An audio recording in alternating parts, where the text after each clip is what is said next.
오늘 말씀은 요한복음 1장 1절에서 18절의 말씀입니다.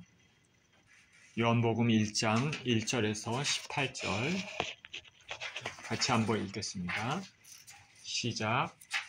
태초에 말씀이 계시니라.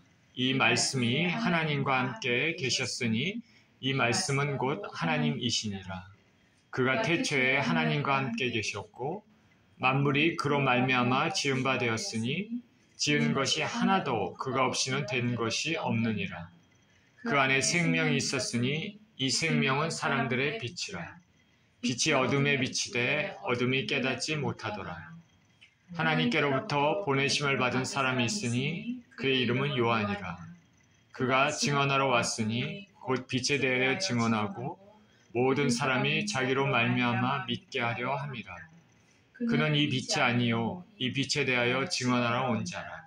참빛 곧 세상에 와서 각 사람에게 비추는 빛이 있었나니 그가 세상에 계셨으며 세상은 그로 말미암아 지은 바 되었으되 세상이 그를 알지 못하였고 자기 땅에 오매 자기 백성이 영접하지 아니하였으나 영접하는 자 곧 그 이름을 믿는 자들에게는 하나님의 자녀가 되는 권세를 주셨으니 이는 혈통으로나 육정으로나 사람의 뜻으로 나지 아니하고 오직 하나님께로서 난 자들이니라.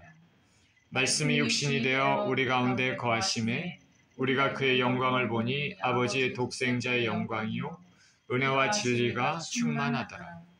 요한이 그에 대하여 증언하여 외쳐 이르되 내가 전에 말하기를 내 뒤에 오시는 이가 나보다 앞선 것은 나보다 먼저 계심이라 한 것이 이 사람을 가리킴이라 하니라. 우리가 다 그의 충만한 데서 받으니 은혜 위에 은혜로라. 율법은 모세로 말미암아 주어진 것이요 은혜와 진리는 예수 그리스도로 말미암아 온 것이라. 본래 하나님을 본 사람이 없으되 아버지 품속에 있는 독생하신 하나님이 나타내셨느니라. 아멘. 예수님의 성육신이란 제목으로 말씀을 나눕니다. 기도하겠습니다. 하나님 아버지 감사합니다. 오늘도 우리를 사랑하시사 당신 앞으로 부르시고 또 예배를 드리게 해주시고 또 말씀을 나눌 수 있게 해주신 것에 감사를 드립니다. 말씀으로 우리와 함께 계시는 주님, 이 말씀을 통하여서 우리 하나님을 체험하는 귀한 시간 되게 하여 주시옵소서. 감사드리며 우리 주 예수 그리스도 이름으로 기도합니다. 아멘.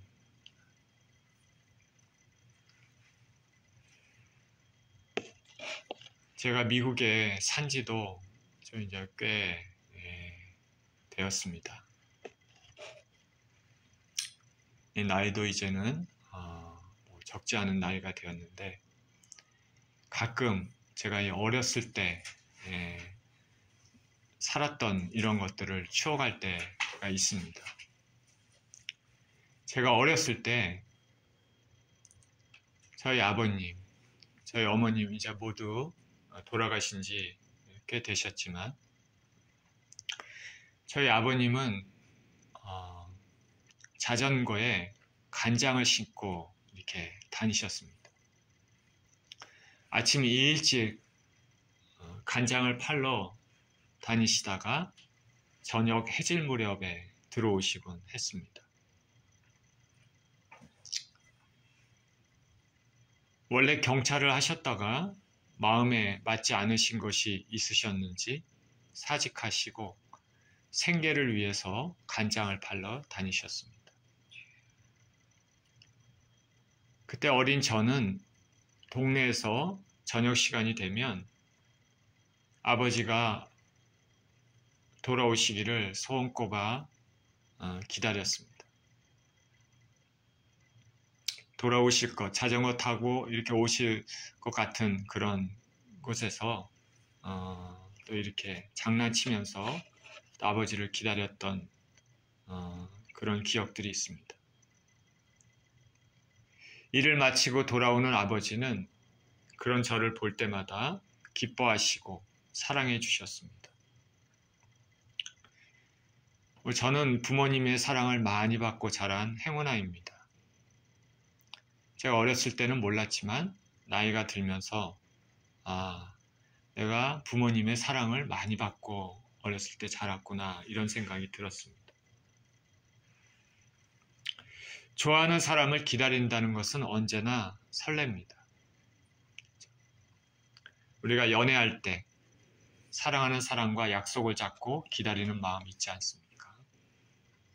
제가 제 아내와 연애할 때도 어디서 만나자 하고 약속을 하고 먼저 가서 기다리면 올 때 또 설레는 마음 그런 거 있지 않습니까?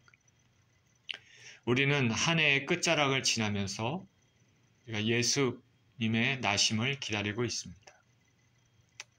대강절 혹은 또 대림절이라고도 얘기하지만 대강절을 지나면서 예수님에 대한 생각들이 더욱 많아지는 시간들을 가졌으면 좋겠습니다. 본문을 한번 보겠습니다. 1절입니다. 태초에 말씀이 계시니라. 이 말씀이 하나님과 함께 계셨으니 이 말씀은 곧 하나님이시니라. 그가 태초에 하나님과 함께 계셨고 만물이 그로 말미암아 지은 바 되었으니 지은 것이 하나도 그가 없이는 된 것이 없느니라. 사도 요한은 예수님의 오심을 태초에 기반해 설명을 하고 있습니다.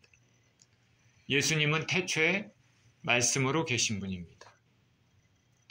여기 말씀이라는 단어, 헬라어 원어는 로고스입니다. 로고스는 무슨 뜻이냐면 이 세상 만물을 움직이는 이성적인 원리다라는 것이죠.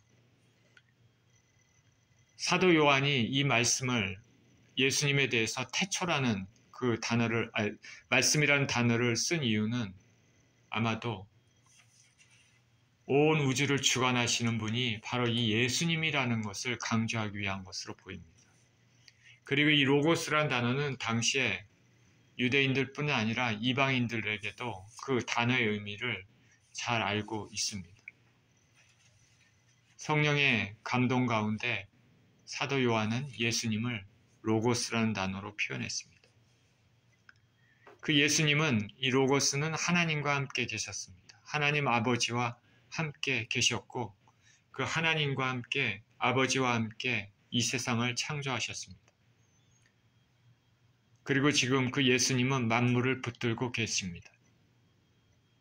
그 예수님은 저와 여러분들도 붙들고 계십니다. 세상에 일어나고 있는 모든 일은 예수님의 섭리 안에 있습니다. 예수님은 하나님이십니다.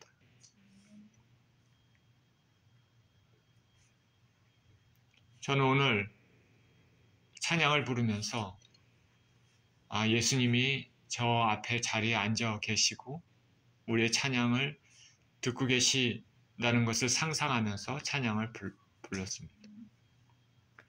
지금 우리 주 예수님의 눈과 마음은 무엇에 주목하고 있을까? 4절입니다. 그 안에 생명이 있었으니 이 생명은 사람들의 빛이라. 빛이 어둠에 비치되 어둠이 깨닫지 못하더라. 예수 그리스도 안에 생명이 있습니다. 이 생명은 사람들의 빛입니다. 생명의 헬라어는 조에라는 단어입니다. 이 조에라는 단어, 생명이라는 단어는 영원한 이라는 단어, 아이오니오스라는 단어와 함께 자주 쓰이는데 그래서 영원한 생명, 영생을 묘사할 때 자주 쓰입니다. 근데 때로는 조에란 단어는 단독으로 쓰여서 생명이란 단어이지만 단독으로 쓰여서도 영생을 묘사하는 경우가 많습니다. 바로 여기가 그렇습니다. 그 안에 생명이 있었으니 예수님 안에 영생이 있다는 뜻입니다. 사도 요한은 예수님 안에 있는 참되고 영원한 생명이 곧 인류에게 임할 찬 빛임을 말하고 있습니다. 그 안에 생명이 있었으니 이 생명은 사람들의 빛이라. 그런데 그 참빛인 예수님이 인류에게 비춰졌지만 어둠을 사랑하는 사람들은 그 빛을 알지 못하고 배척했습니다. 예수님의 본 민족인 유대인들도 예수님을 배척했습니다. 인류가 탄생한 이후에 얼마나 많은 사람들이 이 지구상에서 태어나고 죽었습니까? 그런데 그 수많은 많은 사람들이 예수님을 배척했습니다. 그리고 지금도 배척하고 있습니다. 하나님의 마음이 어떨까 상상이 가십니까? 우리는 우리의 가족들, 사랑하는 사람들, 친구들이 예수님을 영접할 수 있도록 힘쓰고 기도해야 됩니다. 내가 사랑하는 사람들이 영원한 삶을 복락의 나라에서 같이 살았으면 참 좋겠습니다. 저는 아까 제 부모님에 대해 말씀을 드렸지만 부모님은 이미 돌아가셨는데 저는 저희 부모님이 천국에 있는지 아닌지를 모릅니다. 부모님 믿음을 가지셨을 수도 있고 안 가지셨을 수도 있습니다. 지금 와서 생각해보면 제가 좀 더 많이 깨어있고 영원한 진리를 좀 더 깊이 알고 그랬다면 부모님 살아계셨을 때 좀 더 많이 예수님에 대해서 얘기하고 그랬어야 되지 않을까 생각이 듭니다. 여러분들, 여러분의 부모님, 여러분의 자녀들, 가족들 특히 다 예수 그리스도를 믿고 영생을 하나님 나라에서 같이 보내도록 힘써야 될 것입니다.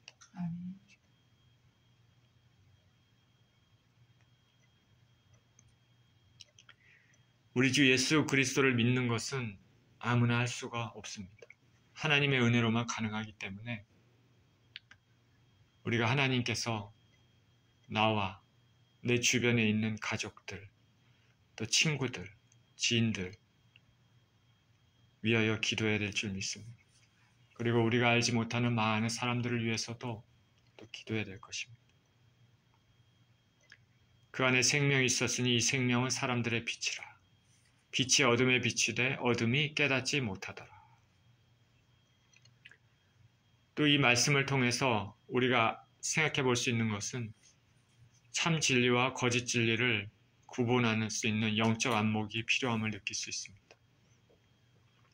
빛이 어둠에 비추되 어둠이 깨닫지 못하더라. 우리 사람들은 눈에 보이는 것들, 들리는 것들, 미디어를 통해서 포장된 것들에 쉽게 속아 넘어갑니다. 저와 여러분들은 깊은 영적 통찰력이 있었으면 좋겠습니다.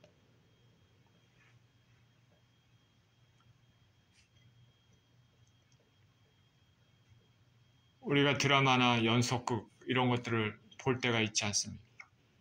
그리고 사람들, 연예인들이 나와서 얘기하는 걸 듣습니다. 우리가 보면 저 사람은 참 성품이 좋고 참 괜찮은 사람이다 라고 생각할 수도 있지만 그것은 다 보이는 것, 겉으로 포장된 것일 수도 있다는 것입니다. 실상 그 내면은 전혀 틀릴 수도 있다. 우리는 들리는 것들, 미디어로 포장된 것들에 눈에 보이는 것들에 쉽게 넘어갑니다. 저와 여러분은 깊은 영적 통찰력이 있어야 됩니다. 예수 그리스도께서 이 땅에 오셨지만은 사람들은 예수님을 배척했습니다. 왜냐하면 영적인 통찰력이 없고 하나님의 은혜 가운데 있지 않았기 때문에 그렇습니다. 우리는 영적인 통찰력이 있어야 됩니다. 하나님의 마음이 무엇일까? 그리고 하나님이 앞으로의 이 세계를 어떻게 이끄시고 나의 삶을 어떻게 이끄실까? 그런 통찰력이 있어야 됩니다. 그러기 위해서는 기도해야 되겠죠. 그리고 말씀에 의거해서 묵상하고 생각해야 되는 연습을 많이 해야 됩니다. 6절입니다. 하나님께로부터 보내심을 받은 사람이 있으니 그의 이름은 요한이라. 그가 증언하러 왔으니 곧 빛에 대하여 증언하고 모든 사람이 자기로 말미암아 믿게 하려 함이라. 그는 이 빛이 아니요 이 빛에 대하여 증언하러 온 자라. 예수님을 증언하러 이 땅에 태어난 사람이 있습니다. 그의 이름은 요한입니다. 이 요한은 침례 요한입니다. 보안 요한복음의 저자인 사도 요한과는 다른 인물이죠. 이 침례 요한은 하나님께로부터 보내심을 받았습니다. 그는 증언을 하는 사명을 받고 이 땅에 태어났습니다. 그는 빛에 대해서, 예수님에 대해서 증언을 하는 사명을 가졌습니다. 그는 예수님을 사람들에게 소개하는 명을 하나님으로부터 받았습니다. 그래서 자기로 말미암아 사람들이 예수님을 믿게 하는 그런 사명입니다. 생명을 소개하는 통로입니다. 침례 요한은 복의 근원은 아니지만 복의 근원을 소개하는 통로로 사용되는 인생입니다. 여기로 가면, 이 사람에게 가면, 예수님께로 가면 영생의 복을 얻는다는 것을 알려주는 사람입니다. 그런 사명을 가지고 태어났습니다. 매우 매우 귀한 사명입니다. 사람들은 요한의 메시지에 반응했습니다. 회개 메시지에 사람들은 반응했습니다. 수많은 사람들이 그를 하나님으로부터 보내심을 받은 자라고 인정했습니다. 그리고 어떤 사람들은 그가 혹시 오랫동안 기다렸던 메시아가 아닌가라고 생각했을 수도 있습니다. 그렇게 수많은 사람들이 그의 메시지를 듣고 회개 세례를 받았습니다. 현대에서 빌리 그레엄 목사님 같은 그 이상인 그런 사람이죠. 그러나 그는 그렇게 매우 유명해졌지만 자신이 드러나는 것을 원치 않았습니다. 하나님께서 주신 사명은 자신이 드러나는 것이 아니라 사람들이 자신에게 주목받게 하려는 것이 아니라 예수님께 주목하기 위한 그런 사명을 가지고 있기 때문입니다. 그는 그 사명을 그대로 수행했습니다. 자신이 주인공이 아니라 예수님이 주인공. 자신은 보조인물이죠. 그 침례 요한을 따르는 제자들이 예수님 앞에 갈 때도 막지 않았습니다. 그는 예수님이 주인공이고 자신은 주인공을 돋보이게 하는 사람으로 살았습니다. 이 침례 요한의 사명은 예수 믿는 모든 사람들의 제자들의 사명이기도 합니다. 저와 여러분의 사명이기도 하죠. 저와 여러분들을 통해서 예수 그리스도께서 드러나야 됩니다. 저와 여러분들은 복의 근원은 아니지만 복의 근원을 그 예수님을 사람들에게 전하는 사명이 있습니다. 그래서 사람들이 복을 받도록 하는 것입니다. 우리가 복을 줄 수는 없지만 사람들이 복을 받도록 통로로 우리는 사용될 수 있습니다. 우리 자신의 영광이 아니라 예수님의 영광을 위해서 살아야 됩니다. 그것이 성경에 말하는 제자의 삶이고 하늘나라 백성의 삶입니다. 자, 저와 여러분들은 이런 삶을 살고 있습니까? 저와 여러분들은 복의 통로가 되고 있습니까? 저와 여러분들을 통해서 우리 가족들, 주위 사람들에게 복이 흘러가고 있습니까? 저와 여러분들을 통해서 하나님의 복이 주위 사람들에게 넘치기를 축원드립니다. 저와 여러분들은 사람들을 살리는, 회복시키는, 혹은 화평케 하는 그런 자로서의 삶을 살았으면 좋겠습니다. 그 모든 것을 할 수 있는 분은 예수 그리스도십니다.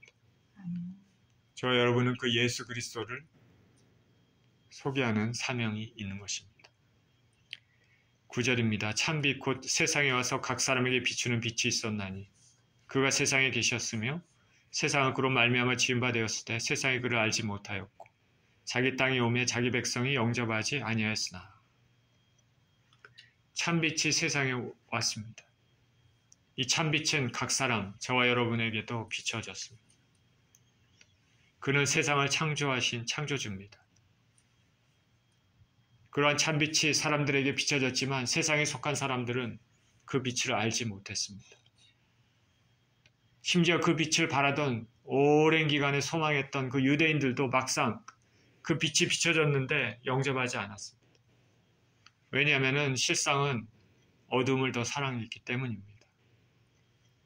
빛은 모든 것을 밝힙니다. 어두운 것을 밝히고 가려웠던 숨은 것들도 밝힙니다.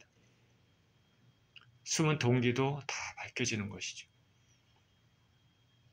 예수님이 하나님이라는 사실과 예수님을 통해 구원의 길로 들어설 수 있다는 것은 빛을 사랑하는 사람들에게는 희망의 메시지, 소망의 메시지입니다.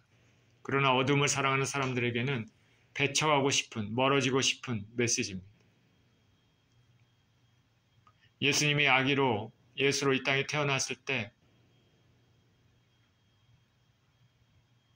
종교 지도자들과 헤롯 이런 사람들이 배척한 이유들은 바로 그들은 어두움을 더 사랑했기 때문입니다. 말로는 빛을 사랑한다, 메시아를 고대한다 했지만 실상은 그게 아니었습니다. 저와 여러분은 빛을 사랑하십니까?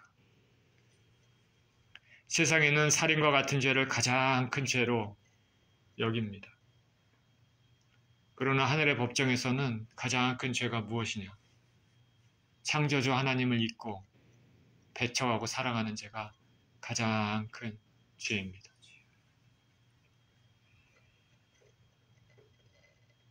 왜냐하면 우리는 창조주에게 영광을 돌리도록 만들어졌기 때문입니다. 인간 고유의 목적, 하나님 사랑하고 그 아들 독생자 사랑하고 그를 힘입어 살며 전하고 영생의 소망을 가지고 사는 것이 인간 본연의 자세죠.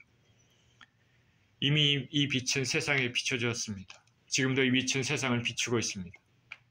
저와 여러분은 빛으로 나와야 되겠죠. 사람들도 빛으로 나와야 됩니다.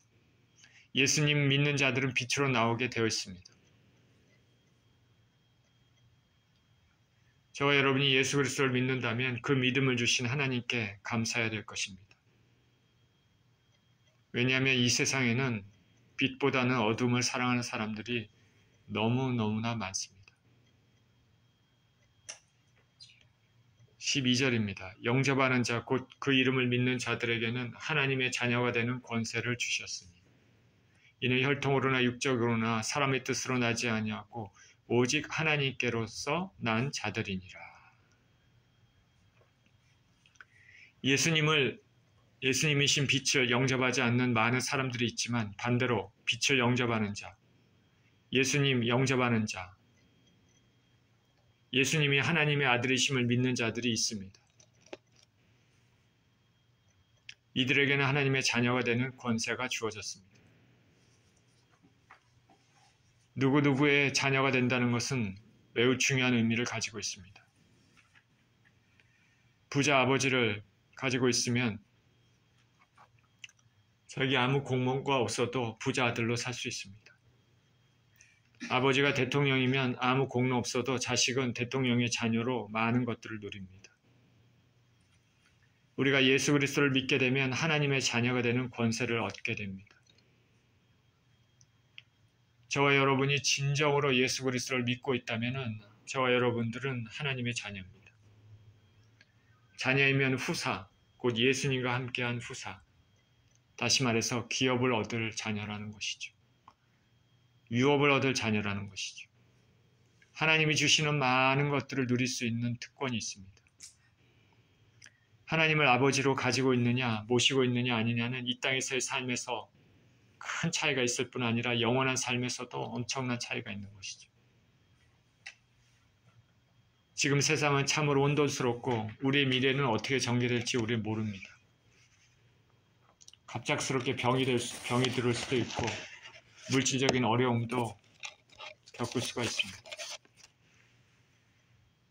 그러나 우리가 하나님을 우리 아버지로 모시고 산다면, 그래서 우리가 하나님의 자녀라면 이런 모든 것들 가운데서도 평안을 누릴 수 있는 힘을 가지게 되는 것입니다. 제가 다시 말씀드리지만 하나님은 예수 믿는 사람들을 지극히 사랑하시고 은혜를 베푸십니다.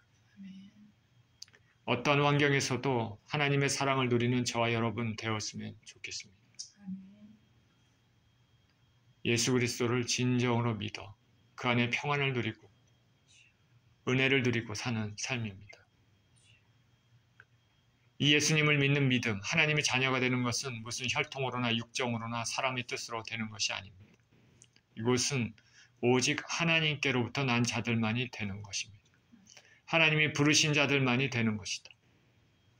예수님 믿는 것도 내 힘대로 되는 것이 아니다. 내가 믿어서 믿은 것이 아니라 하나님께서 믿음을 주셨기 때문이다. 그래서 선물이고 은혜입니다. 성경은 또한 영원전부터 택하셨기 때문이라고도 말합니다. 에베소서 1장 3절에서 5절에 이렇게 얘기합니다. 찬송하리로다 하나님 곧 우리 주 예수 그리스도의 아버지께서 그리스도 안에서 하늘에 속한 모든 신령한 복을 우리에게 주시되 곧 창세전에 그리스도 안에서 우리를 택하사 우리로 사랑 안에서 그 앞에 거룩하고 흠이 없게 하시려고 그 기쁘신 뜻대로 우리를 예정하사 예수 그리스도로 말미암아 자기의 아들들이 되게 하셨으니 말씀하고 있지 않습니까? 곧 창세전에 그리스도 안에서 우리를 택하사. 놀라운 일이죠. 이 세상을 만들기 전에 하나님께서 저와 여러분의 이름을 아시고 미리 보시고 택하셨다는 것이죠. 우리는 도저히 이해할 수도 없고 상상할 수도 없지만 성경이 그것을 말하고 있습니다. 그게 얼마나 놀라운 복일까. 우리 요한복음 6장 44절을 같이 한번 읽어보겠습니다. 요한복음 6장 44절 시작. 나를 보내신 아버지께서 이끌지 아니하면 아무라도 내게 올 수 없으니 오는 그를 내가 마지막 날에 다시 살리리라. 아멘. 예수님께서 아버지께서 이끌지 않으면 예수님께로 나올 사람이 없다라는 것이죠.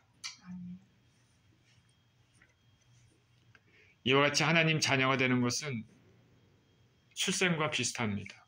나의 선택으로 누군가의 자녀가 되는 것이 아닌 것처럼 하나님의 자녀가 되는 것도 마찬가지죠.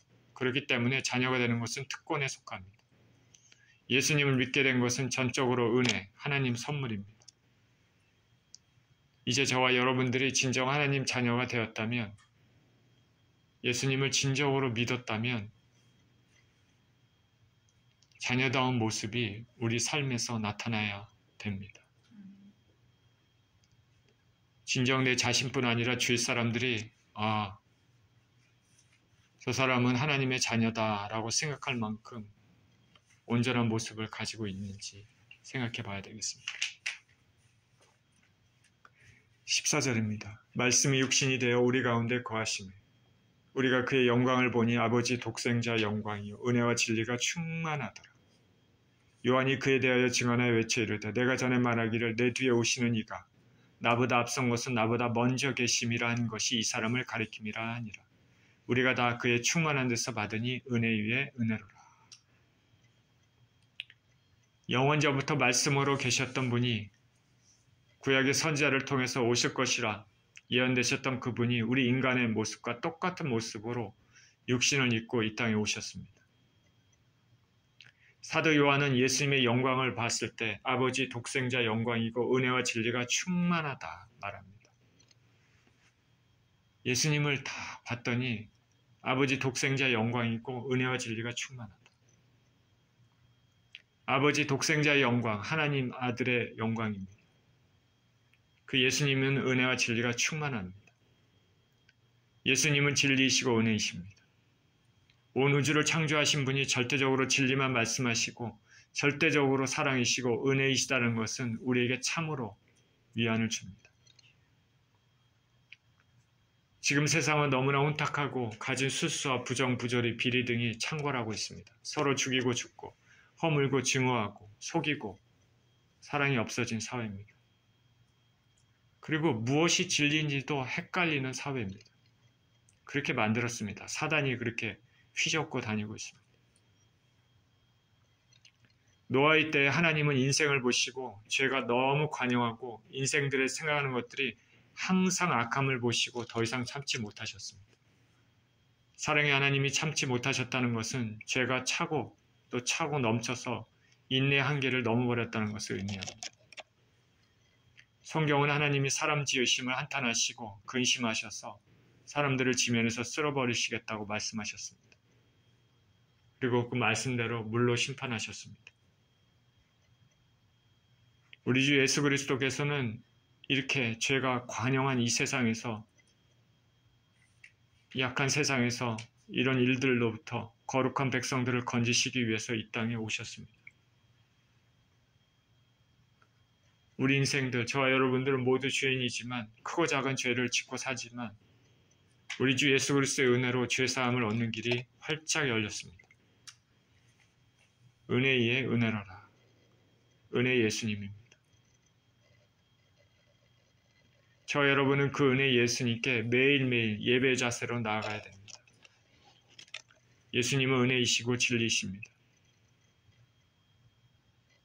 그 예수 그리스도께서는 저와 여러분을 분명히 사랑하고 계실 줄 믿습니다. 17절입니다. 율법은 모세로 말미암아 주어진 것이요 은혜와 진리는 예수 그리스도로 말미암아 온 것이라. 율법은 모세로 말미암아 주어졌습니다. 구약 백성들이 성결하기 위해 하나님께서 모세를 통해서 율법을 주셨습니다. 율법은 하나님의 성품을 드러냅니다. 하나님이 거룩하니 그 하나님께 나아가기 위해서는 어떻게 해야 거룩해질 수 있는지 세세하게 알려주셨습니다. 그러나 실상 그 율법은 그것을 지킬 힘을 주지는 못합니다. 율법은 하나님의 거룩을 알게 해줍니다. 하나님의 홀리 스탠다드를 알게 해줍니다. 그러나 그것을 지킬 힘은 주지 않았습니다. 그래서 우리가 율법을 볼 때 하나님은 이러신 분이구나.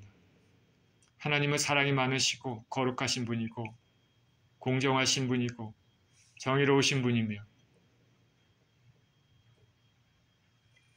우리 인생들을 사랑하시는 분이시구나. 흠이 없으신 분이구나. 그 율법을 볼 때 그걸 봅니다. 그런데 나는 그것을 지킬 힘이 없구나 라는 것을 깨닫게 해주는 것이 율법입니다. 율법은 하나님의 거룩의 기준을 따라가고자 하는 생각을 떠올리게 합니다.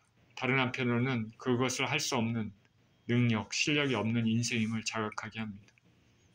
그래서 성경은 율법을 이렇게 들여다보고 묵상할수록 결국 예수 그리스도가 보인다라고 말합니다. 예수님의 십자가의 은혜는 율법을 완전히 지켜야만 얻을 수 있는 은혜, 그 의롭다함을 예수님의 십자가의 은혜는 우리에게 줍니다. 예수님을 진정으로 믿는 자들에게는 그 믿음을 은혜로 해서 의롭다함을 얻게 해줍니다. 그래서 은혜와 진리는 예수님을 통해서 가능합니다. 우리는 지금 율법의 시대에서 은혜의 시대에 살고 있다라고 생각하면 되겠습니다. 오늘 감사해야 될 것입니다. 율법은 없어지지는 않았지만 율법을 통해서 얻을 수 있는 그 의를 예수 그리스도의 은혜를 통해서 우리가 얻을 수 있는 것입니다. 18절입니다. 본래 하나님을 본 사람이 없으되 아버지 품속에 있는 독생하신 하나님이 나타내셨느니라. 예수님께서 우리에게 오셨습니다. 피조물인 인간으로서 창조주이신 하나님의 본체를 본 사람은 아무도 없습니다. 거룩하지 못한 인생들이 거룩한 하나님의 본체를 볼 때는 죽을 수밖에 없습니다. 다만 환상으로 부분적으로 본 사람들이 있습니다. 구약의 모세는 하나님의 뒷모습을 봤습니다. 이사야 선지자, 에스겔 선지자, 다니엘 선지자 같은 그런 선지자는 환상을 통해서 하나님 보았습니다. 그러나 그것은 하나님의 본질, 본체를 본 것은 아니죠. 그런데 그 하나님이 한없이 낮은 인간의 모습으로 이 땅에 오셔서 인간에게 보이셨습니다. 2000년 전에 유대 땅에 육신으로 이 땅에 오셨습니다. 그 예수님을 통해 유대인들은 하나님을 보았습니다. 특히 가까이 있던 제자들은 그 하나님과 함께하고 하나님으로부터 직접 듣고 그 하나님 만지고 그 하나님의 숨결을 느꼈습니다. 그중 가장 가까이 있었던 제자 중 하나는 바로 예수님이 사랑하시는 본서의 저자인 사도 요한입니다. 그 요한은 바로 예수님이 하나님이심을 요한복음에서 여러 차례 강조하고 있습니다. 그리고 그 예수님을 통해 영생을 얻는다고 강조하고 있습니다. 우리는 예수님을 통해서 하나님을 볼 수 있는 것입니다. 예수님의 가르치심, 그 말씀을 통해 하나님 마음을 읽을 수 있는 것이죠. 빌립보서 2장 6절 7절에는 이렇게 말합니다. 그는 근본 하나님의 본체시나 하나님과 동등됨을 취할 것으로 여기지 아니하시고 오히려 자기를 비워 종의 형체를 가지사 사람들과 같이 되셨다고 말합니다. 골로새서 1장 16절에서도 그는 보이지 아니하시는 하나님의 형상이요 모든 창조물보다 먼저 나신 자니라고 말합니다. 어제 본문의 말씀을 준비하면서 그런 생각이 잠깐 떠오른 게 뭐냐면 2000년 전에 유대 땅에 오신 그 예수님을 직접 그 숨결을 느꼈고 손으로 만지고 듣고 봤던 사람들은 참으로 복받은 사람들이다 라는 생각이 들었습니다. 그때 사람들이 가진 그 신앙의 모습과 지금 우리가 예수님을 믿고 나간다는 그 신앙의 그 모습은 차이가 있지 않겠습니까? 초기 기독교의 주님의 백성들이 그 영광의 광채와 지금 우리의 영광의 광채가 어떻게 될까요? 얼마나 진실하게 그때 사람들은 믿었을까? 그 예수님을 직접 보고 느끼고 듣고 만지고 했던 사람들, 참으로 복받은 사람들이죠. 우리는 지금 대강절을 지나고 있습니다. 다음 주면 우리 주 예수 그리스도의 탄생을 기념하는 성탄 예배로 드립니다. 예수님의 오심은 은혜 사건이고 진리가 다시 한번 선포되는 사건입니다. 이 혼탁한 세상에 죄가 난무하고 불의가 판치는 세상에 진리로 오신 예수님, 은혜로 오신 예수님은 우리의 소망이 되십니다. 이 예수님을 기대하는 저와 여러분 되었으면 좋겠습니다. 나를 위해 이 땅에 오신 빛이 되신 생명의 예수님께 감사하고 또 증거하는 삶을 사시는 저와 여러분 모두 되시기를 예수 그리스도 이름으로 축원드립니다. 기도합니다. 생명의 주님 감사와 찬양을 드립니다. 빛으로 이 땅에 오신 예수님, 모든 것을 밝히시는 예수님, 은혜와 진리의 예수님, 그 예수님을 믿게 해주신 것에 감사와 찬양을 드립니다. 그 예수님을 믿음으로 영생의 은혜 주신 그 은혜에 감사와 찬양을 드립니다. 이 예수님을 평생에 믿고 의지하며 또 교제하며 살아갈 수 있는 우리 모두 될 수 있도록 축복하여 주옵소서. 감사드리며 예수 그리스도 이름으로 기도합니다. 아멘.